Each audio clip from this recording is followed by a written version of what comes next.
আমি এখানে কিছু আলু সিদ্ধ করে ম্যাশ করে নিয়েছি।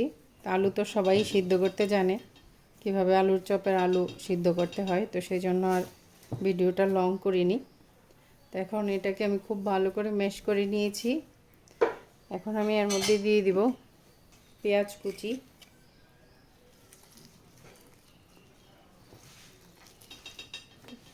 পেঁয়াজ কুচিটা একটু পরিমাণ মতো দিলেই হবে।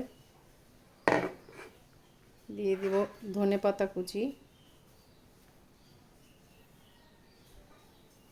এখন দিয়ে দিচ্ছি আমি পরিমাণ মতো লবণ। আমি একে একে সবগুলো মশলা দিয়ে দিব। দিয়েছিলাম আমি চিলি ফ্লেক্স দিয়ে আমচুর পাউডার দিয়েছি। তো আমচুর পাউডারটা যার কাছে নেই স্কিপ করতে পারেন। আমচুর পাউডারটা দিলে খুব ভালো একটা টেস্ট আসে, একটু টক টক ভাব আসে, কিন্তু এটা খুব স্পাইসি করেছি। চিলি ফ্লেক্সও দিয়েছি, আবার কাঁচামরিচটাও কুচি করে দিয়েছি, তো সাথে একটু টক ভাবটা আসলে খেতে খুবই ভালো লাগে। এখন দিয়ে দিচ্ছি আমি চাট মশলাটা অনেক ভালো একটা টেস্ট আনে। তো আমি এখন সবগুলো দিয়ে একটু মেখে নেব খুব ভালো করে।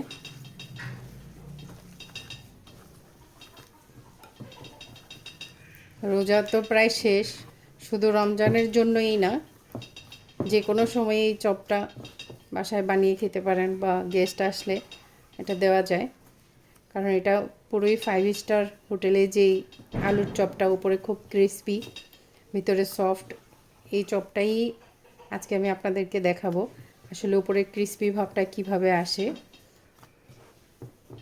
আমার এটা এখানে মাখা হয়ে গেছে। এখন আমি ডিম দিয়ে এটাকে রেডি করব। আপনারা চাইলে কিমা দিতে পারেন, বা পেঁয়াজ, ধনেপাতা, পুদিনা পাতা, কাঁচামরিচ কুচি করে মেখেও ভিতরে একটু পুর দিতে পারেন, তাতে অনেক ভালো লাগে। আমি এখন চপগুলো বানিয়ে নিব।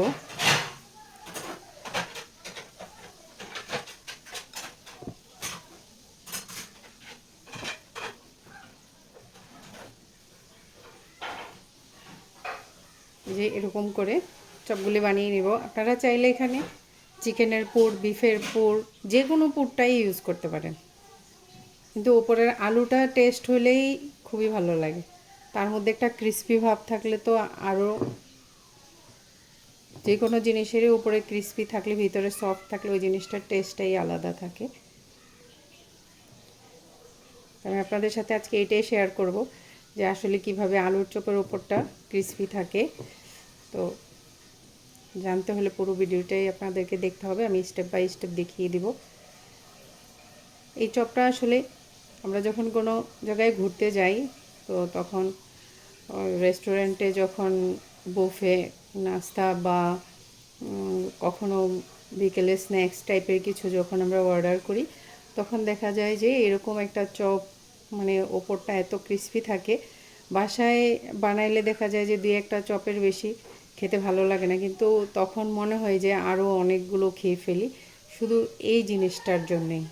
উপরে যে একটা ক্রিস্পি থাকে, আবার ভিতরে একটু আমচুর পাউডারটা দেওয়ার কারণে ভিতরের এই আলুর পুরটা একটু টক টক ভাব থাকে, একটু স্পাইসি টক ভাব, সব মিলিয়ে অনেক টেস্ট এই চপটা।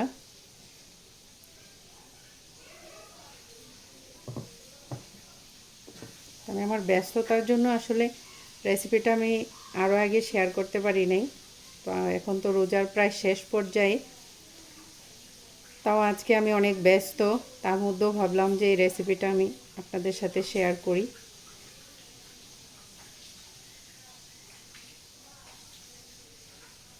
আমি এইভাবে সবগুলো চপ বানিয়ে নিব। তো চপগুলোকে প্রথমে আমি এরকম বেসনের মধ্যে এভাবে গড়িয়ে নেব।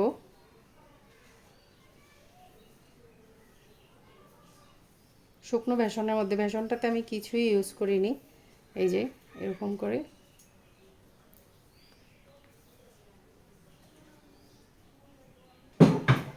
তো এইভাবে আমি সবগুলো চপ এভাবে কোট করে নিব। আমি এখানে একটা ডিম নিয়েছি, তো ডিমটা একটু ফেটিয়ে নিয়েছি, আর এর মধ্যে একটু বেকিং পাউডার দিয়ে দেব। এই বেকিং পাউডারের জন্যই ডিমের মধ্যে বেকিং পাউডারটা দেওয়ার কারণে আসলে এই ক্রিস্পি ভাবটা আসবে।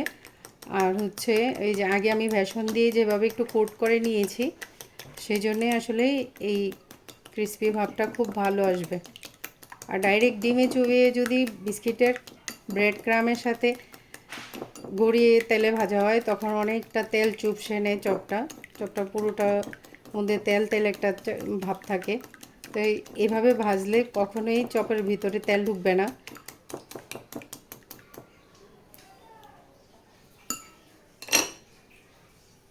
আমি ডিমে চুবিয়ে তারপর আমি ব্রেড ক্রামের মধ্যে এভাবে গড়িয়ে নেব। তো ব্রেড ক্রামটা আমার হোমমেড ব্রেড ক্রাম, যদি কেউ নিতে চায় তাহলে অবশ্যই আমার শারমিনস কিচেনে নক দিলে আমার হোয়াটসঅ্যাপ নাম্বারে কল দিলেই হবে।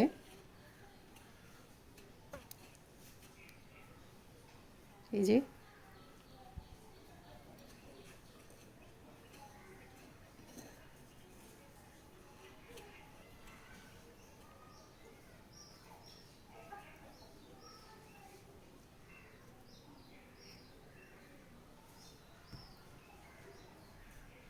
আমি একটা একটা করে সবগুলো চপ এভাবে ব্রেড ক্রামে ডিমে চুবিয়ে ব্রেড ক্রাম লাগিয়ে নেব।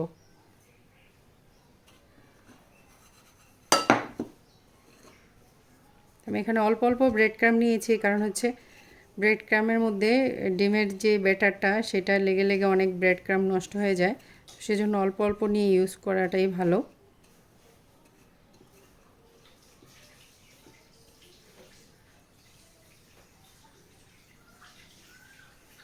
এই যে আমি সবগুলো চপ হয়ে গেছে, এখন আমি এগুলিকে তেলে ভেজে নেব। চপগুলো এখন আমি বিসমিল্লাহ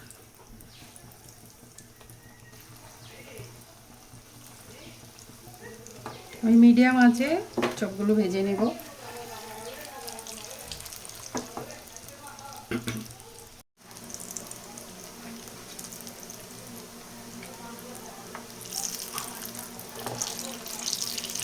চপগুলো এখন আমি উঠিয়ে নেব। চপগুলো ভাজা হয়ে গেছে, সুন্দর একটা কালারও আসছে।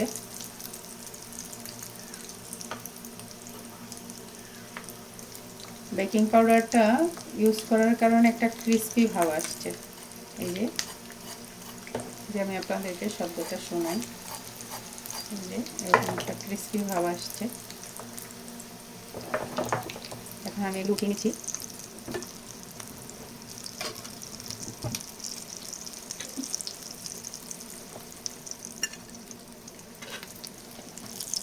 সবগুলো চপ উঠিয়ে নেব।